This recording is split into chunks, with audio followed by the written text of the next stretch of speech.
Welcome back. If you're just joining us, I'm Ryan Pearson, the chair of the Low Residency MFA Visual Studies program. We have some folks joining us over Zoom as well. If you have any trouble hearing us over Zoom, please say so in the chat and we will make adjustments as possible. Gia Whitlock has a question. As the person often facilitating our events, I've come to expect and appreciate seeing Gia's hand shoot up and a barely suppressible burning urgency to find out, well, something. Gia's paintings too are full of questions, drawn from a rich dream world. They'd be easy to read superficially through pure whimsy, and whimsy plays a role to be sure. Gia remains playful and energized throughout each stage of the composition, bouncing between language and image to make these kinds of impossibly cluttered spaces where everything is both recognizable and not quite navigable. Beneath that imagery is the dream practice.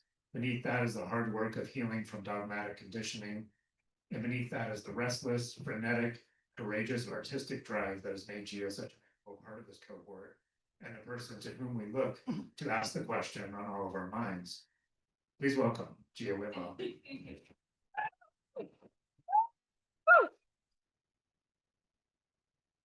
Ryan, I have a question. Am I supposed to follow that?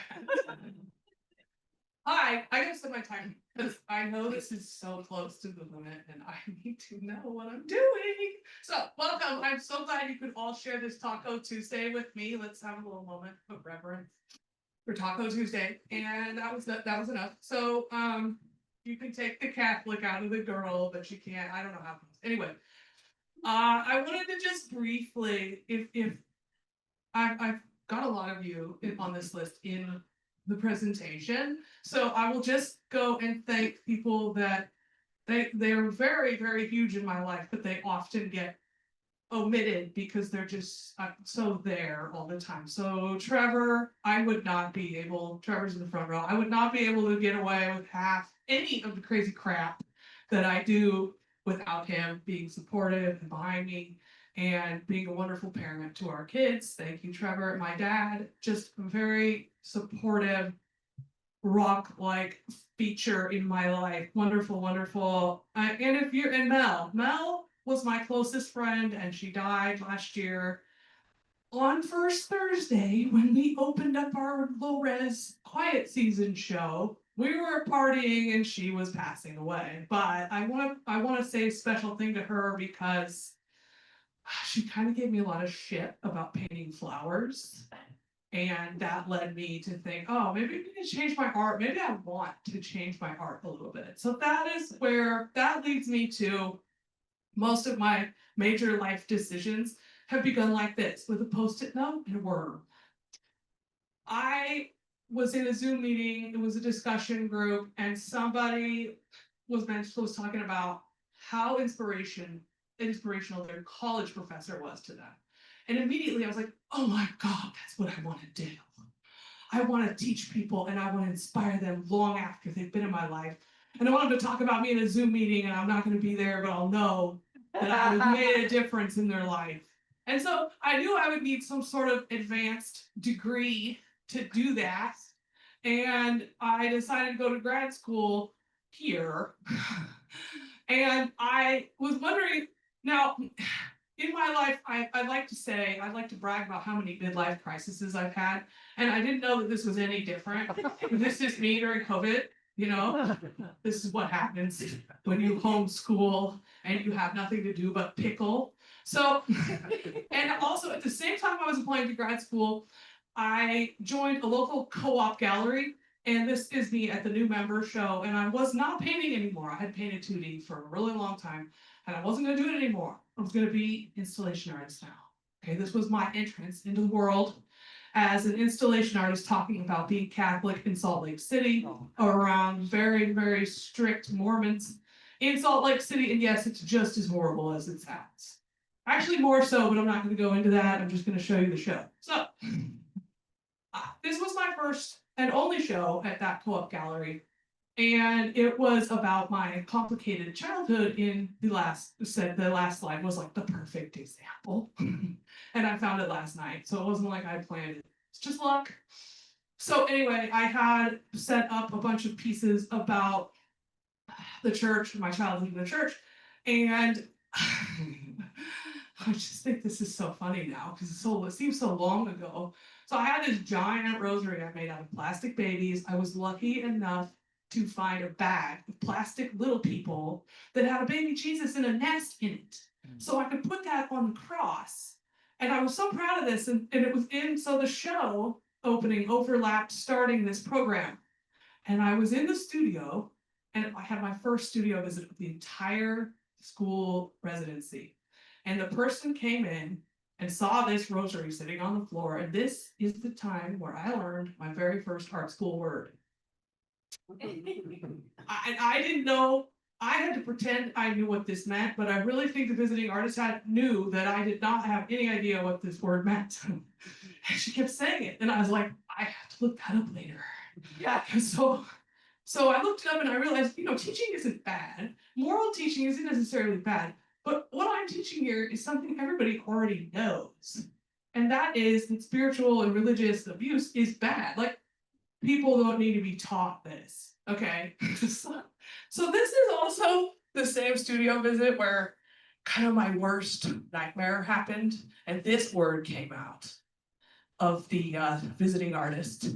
And I didn't know how to work with that. I think over the time of the program and in Ryan's introduction, you can all figure out that I decided how to work with it. And I was kind of like, oh man, I really don't think I want to do that. I want to be serious and I want to be meaningful and I have a message and I want to get it to people, whatever that message is. I really didn't know. But I said to myself, okay, I can be subtle. So this was me being subtle. First summer in the program, I made this like feminist-based project, and it was to look at the associations behind this word. And so I invited everyone who was on campus during the summer, which was probably like 10 people, to write their associations with this word. And I wrote mine, and mine were funny, and theirs were not. And I realized while reading them, this is really important work, and it needs to be done, but it needs to be done by someone else. So I dropped that and started painting garbage again.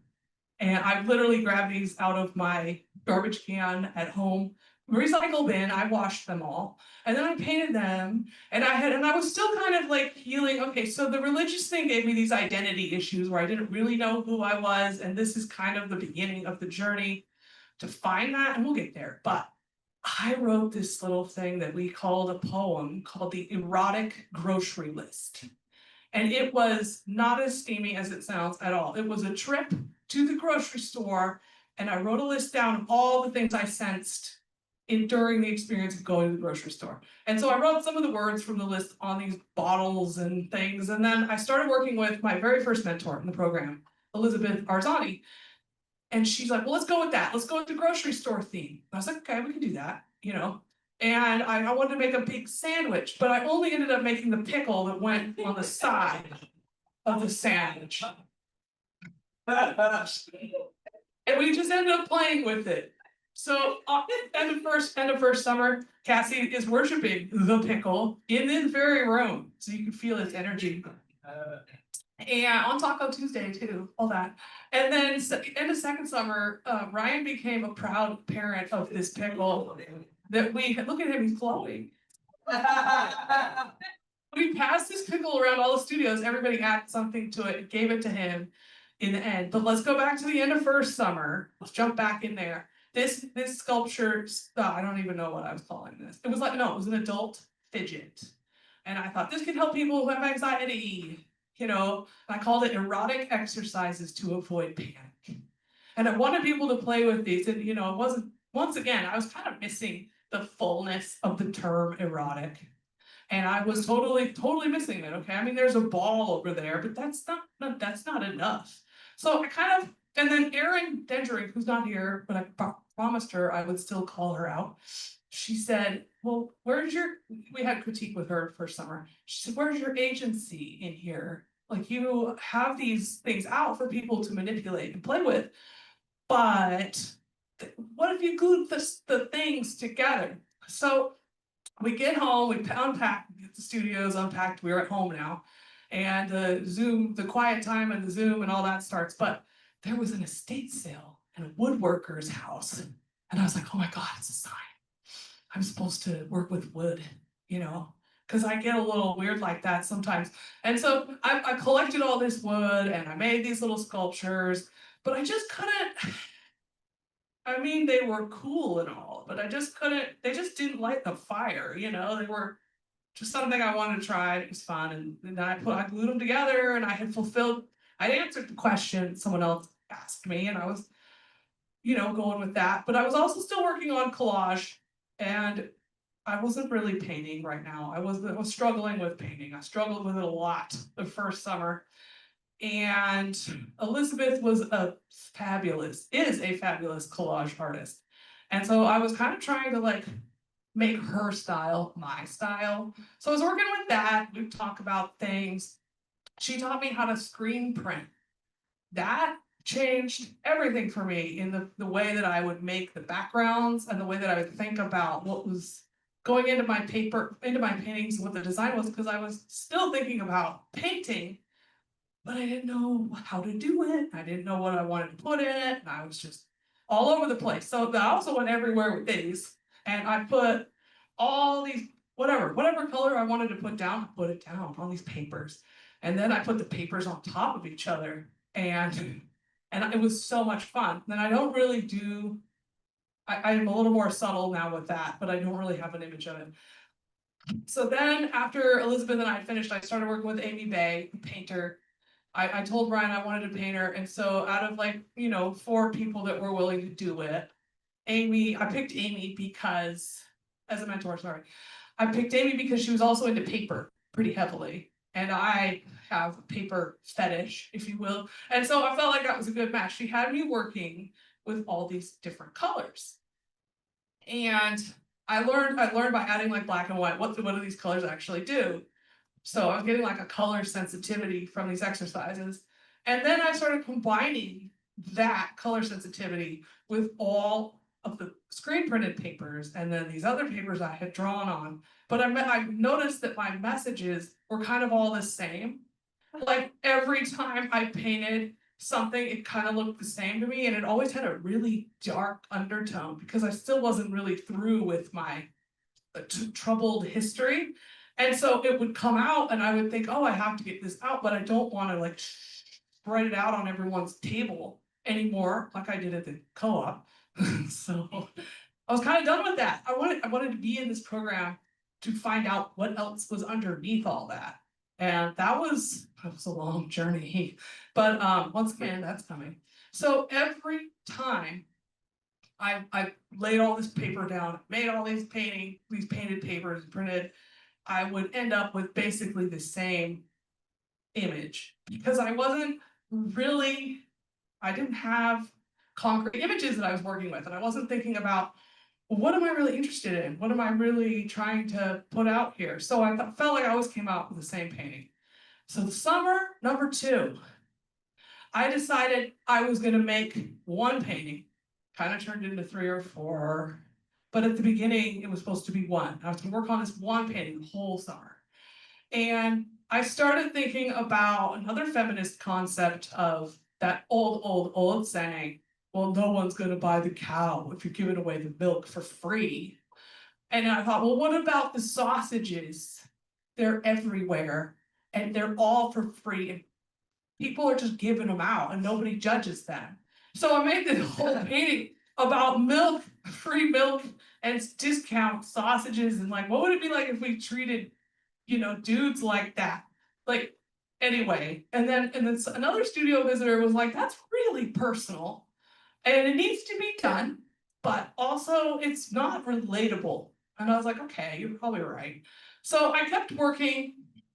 I still have those paintings, by the way. They are personal, but they are in my house. So as a memory. Anyway, I started drawing my dreams. I like free association, sitting at the table in the studio, drawing whatever I thought of, writing whatever I thought of, and this little image on the left, it's on the left, is a dream I had that I just drew all these images on a piece of paper. And this is when I started working with Laura Hughes. And she is the first person that I'm sure people have told me this many times. She's the first person I actually heard say it, is that it was okay not to draw like an architect.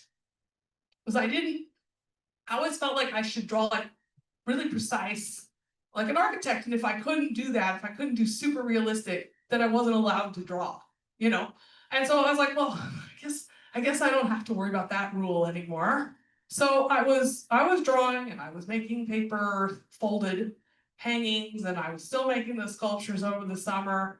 And then I realized I was gonna come up with the same painting again, because I hadn't really drawn enough like images to figure out what stays and what goes. And then I had a studio visit with Ryan, and he told me to slow down. And I was like, damn it, he's right. So I thought, okay, what have I been doing to avoid drawing?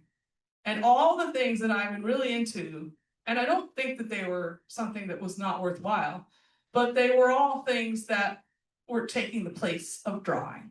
So we get out, again, we move out, go back home, and I'm like, I know what my thesis is.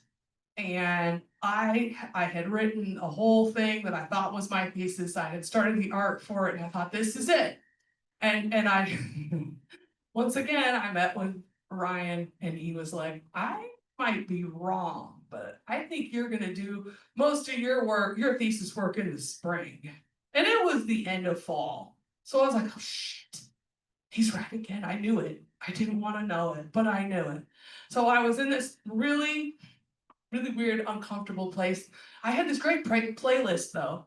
Like, I didn't like what I was doing, and I didn't know what I was gonna do, but I had this wonderful Satanic Panic playlist that I made for the project.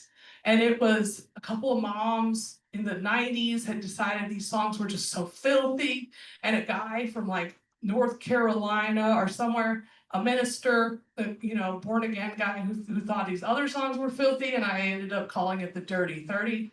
And it still exists, so it's not satanic like at all. That's why it's funny. So that's the best relic that came out of that project, but I had to ditch the whole thing. And so I thought, what am I gonna do now? I thought this was done, and I really wasn't done. I knew I wasn't done. But I was eating a bowl of chili one night, and I heard myself say the thing that I've said every time I eat something weird or spicy, which is a lot. And is this going to give me weird dreams? So, and I was like, oh my God, that kind of sounds like a thesis topic, like really sciencey. So I found a book about drugs and food and how they affect your brain. And I learned all these things, and it was an audio book. And so I would sit there and listen to it and draw the themes that were in the book. Yes, there was peyote, there was a lot of peyote. And there was apparently, well, yeah, I also learned in that research vein that a hot dog will take 30 minutes off your life. Sorry, it's 4th of July. People eat hot dogs, but be careful.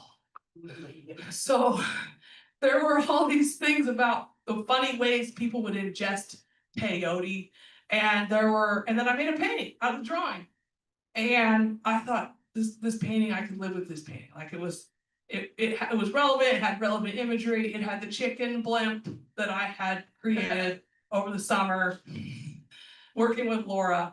And gosh, it was just like, I put this oil in it, this witch's flying ointment. Used to be made out of the Jimson weed, which they called the zombie cucumber way back when they didn't know it was poisonous. And they called it zombie cucumber because it made people do crazy things if they ate it. So, but the witches would gather, and they would be in a circle, they'd all be nude, and they'd rub this zombie cucumber ointment all over a broom. And then that's why they thought they could fly, because they would sit on the broom and it would race the chemical into their bloodstream, and then they would hallucinate, be lightheaded. And so that's where the rumor came from. And I was like, I have to center that somehow. So here I made more wood sculptures, and well, I don't know if you call them sculptures, but I glued a bunch of wood together and I painted it. And then I hung it on the wall. And I pitched all of this. I mean, they had the pills and the chemicals and the broom and nicotine and all that in the book. And I pitched all of this for my thesis project, and I was gently guided to pick one thing and stick with it. And then that was really a gift, because I was like, well, I really want to do paintings. And I had to think, what am I going to do? Like, if I'm just going to do paintings, are they all going to be about peyote? Probably not. I don't think I can sustain that. Yeah. So, I mean, I know I can't. So that's when I decided, wait, I have so many untapped resources in these dream journals. And I went, this is my pile of dream journals from just 2024. And I have more of these for every year from like 20 years. And I was like, well, we're not wanting to go back into the past. So let's just go back 1 year. And this is where I put all the text into, I had to read my own handwriting, which is that's a little rough, but there was some weirdness. But I ended up putting all the text into a word processing program and using the find and replace to find the most occurring words. And the most occurring words were the house. It was like, I have the numbers in these other slides, but it was like 260 times. And most of my dreams take place in some sort of house. The bathroom, I've had one clean bathroom dream in my life, and I remember the day that I had it. Well, I remember the year I had it, because that's the only one I've ever had that was clean. The rest of them, they're never working, they're dirty, they're public, they're private. So filthy. And then the swimming pool came up like 97 times. The disco ball sunshine, 1 time, but it was so epic that I put it on this list. And we'll get to that. So I was reading my journals and I came across this. We were all in line for coffee. We were all twerking. And I was also working on a quilt, and I never quilt. And I was like, wow, I don't know why I never looked at my dreams for art before, but I am going to do that now. And so, and also I combined this stuff with the drawings. The bathroom apparently appeared 108 times in 2024. And so I started thinking about all the things I associate with the bathroom, all the bathroom themes, like in a dream, a bathroom is supposed to be cleansing and, renewal, washing, and I was like, well, it doesn't really mean that to me. It kind of means like there's always something in the bathroom that needs to be cleaned up. And here's what the painting came from, those drawings. And I've never gotten the bathroom fully clean, but I'm working on it. And I realized like this year that I don't have to get the bathroom clean, because it's in my dream and nobody's coming in to my, like, if you're gonna, like, it's not my real house, it can be a little dirty. So I kind of don't worry about it as much anymore. But this painting came out of all those associations with bathrooms and everybody's grandmother's Shag toilet seat cover, and just whatever I could think of that went in a bathroom. But then I wanted it to be kind of dirty, but I didn't want it to be like my dream dirty, because I said that wasn't the message like that I wanted to show everyone. That's for me. So I had all these things and I just kept layering until I felt it was enough. And usually enough for me is when it's just too much to be enough. And so I just had to add some glazes to make it a little bit dirty. Like I didn't want a pristine white porcelain toilet tank or anything like that. So that's the bathroom dream. So a couple of people, this is the disco ball sunshine sketch. This is number 50. I really did do 50 drawings of this one painting idea. And a couple of people in my cohort, their mentors had said, you guys should do 50 drawings. And we were all talking about it. And I realized you can stop going to church, you can stop being Catholic, you can stop believing in the dogma, but you never stop wanting to punish yourself for fun. So I thought, I'm going to do this. No one told me to do it, but I'm going to do it.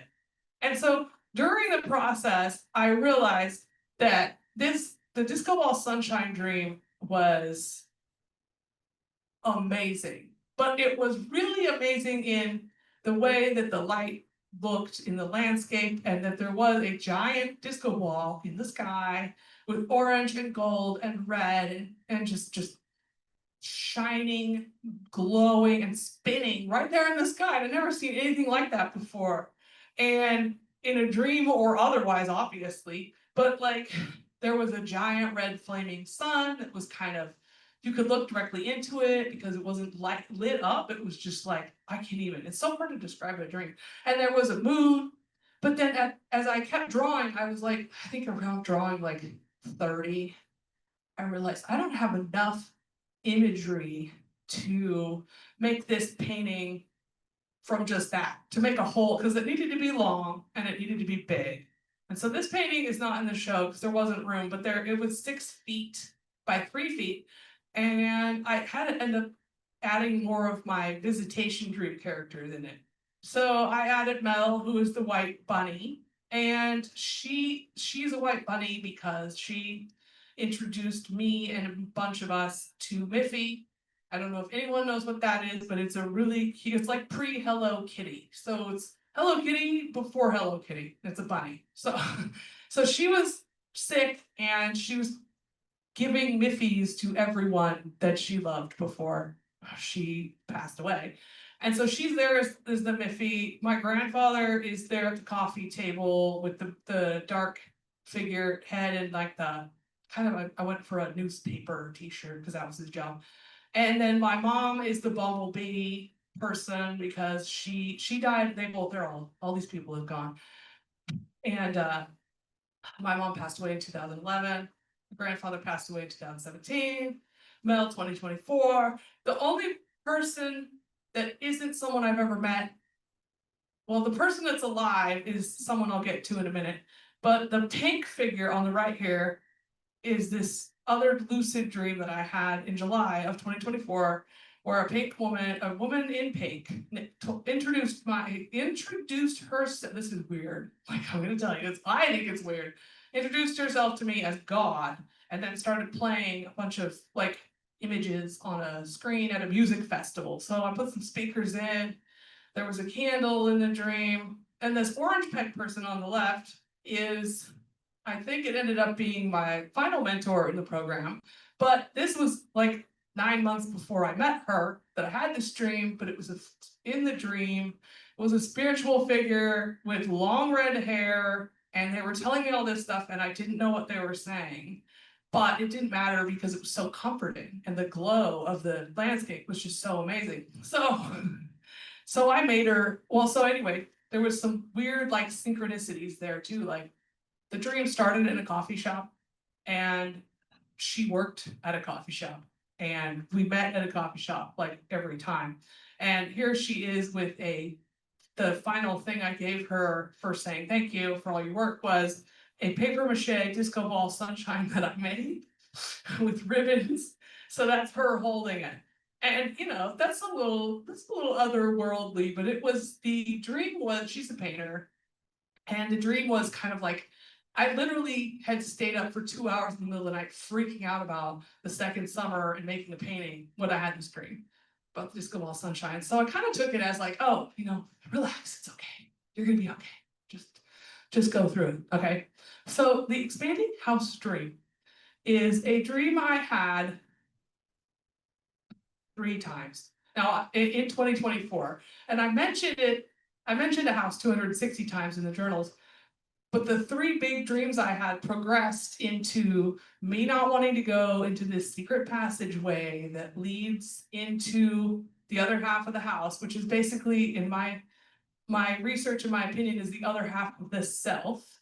And I had a self that I would use in situations where I needed it, and then I wasn't aware of it until I had these dreams.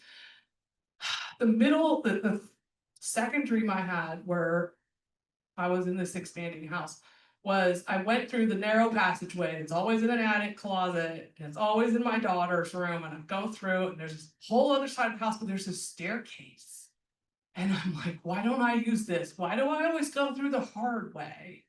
And the third time and the final time I had that dream of the year, I used that staircase to get to the other side of myself. And they were both together. There was no weird like special thing that I had to do to get to it.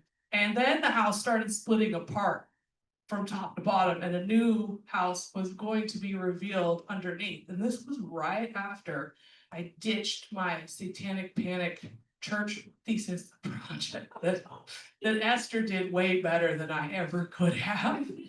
So it's a good thing somebody did it and that I didn't do it. But anyway, so the expanding house dream, like Carl Jung looks at the house as yourself, and I've always thought of the house as yourself, and it's a metaphor for yourself and all that. And I was just like, holy crap. Some good things were, I think it was a message or like a reflection, the good things were happening.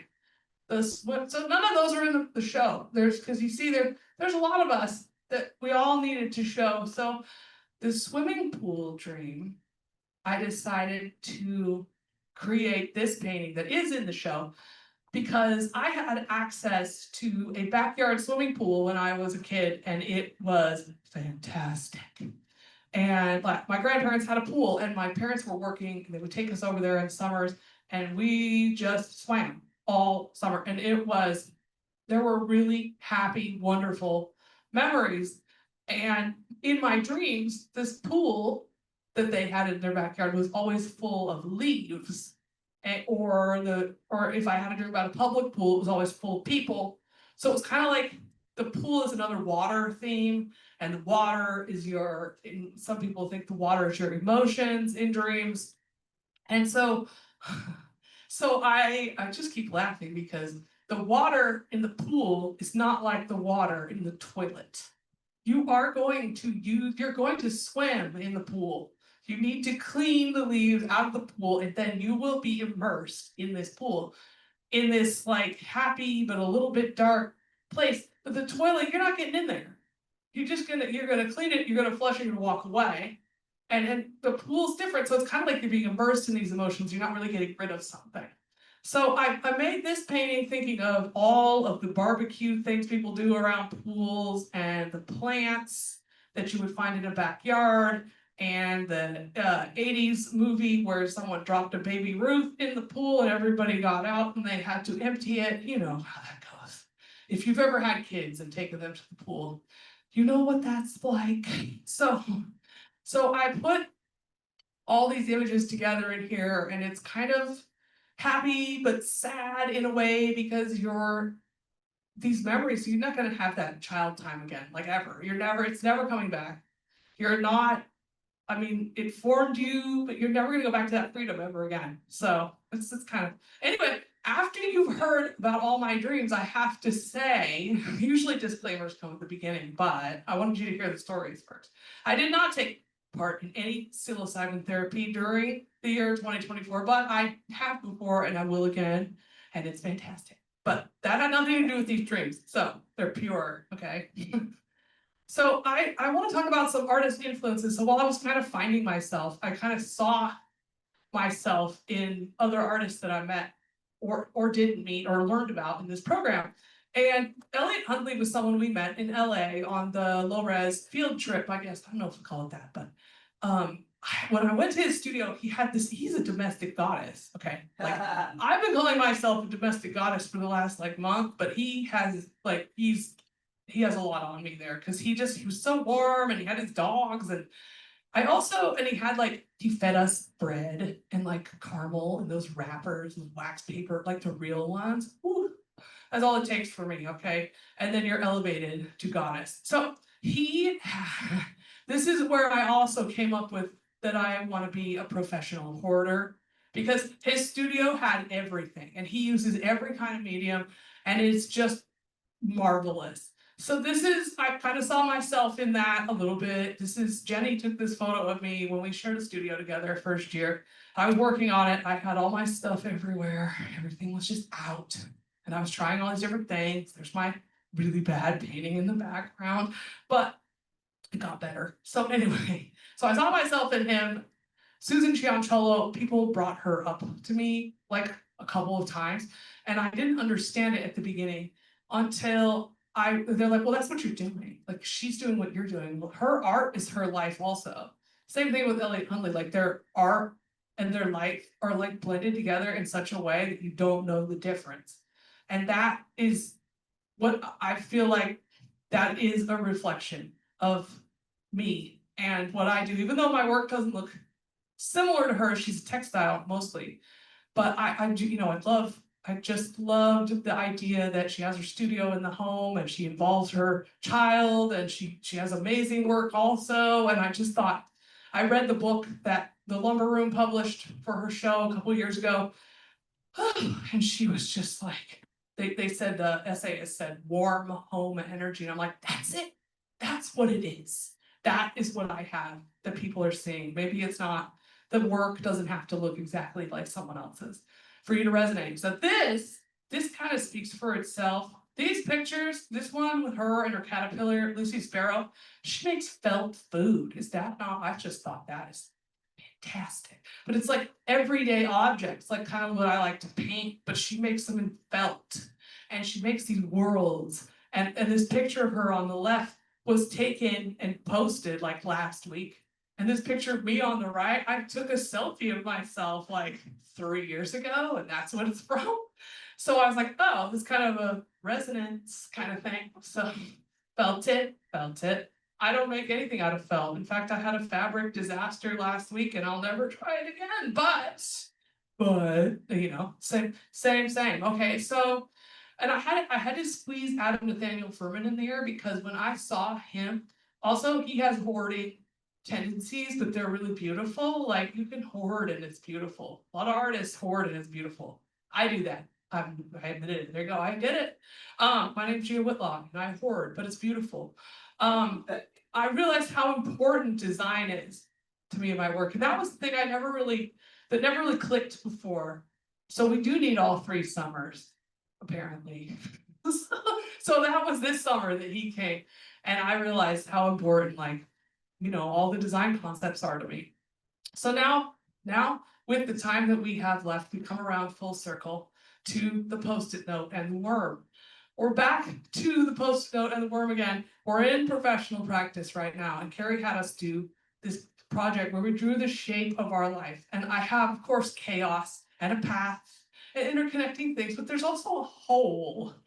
And I didn't know, and I'm still not 100% sure what the whole is, but I realized that maybe it's physical community. And I had also, in another exercise she had us do, I was back to that college / demonstrating / facilitating thing, and I'm like, in person, online, or both. And so these are from her class, and I have started practicing online with my YouTube channel, and I'm living every 9-year-old's dream right now. Okay, I am drawing and I'm YouTubing and I'm showing off all the random weird things that I do on my table in my studio.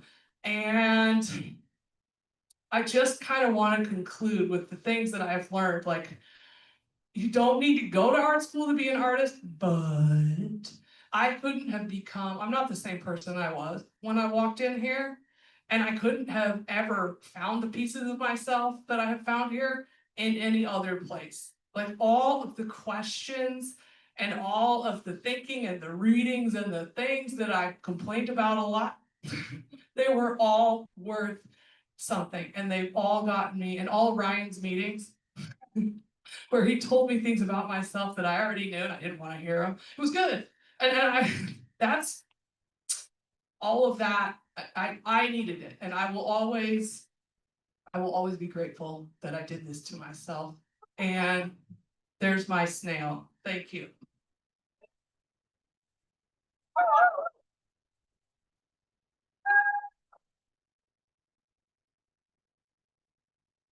"37 minutes.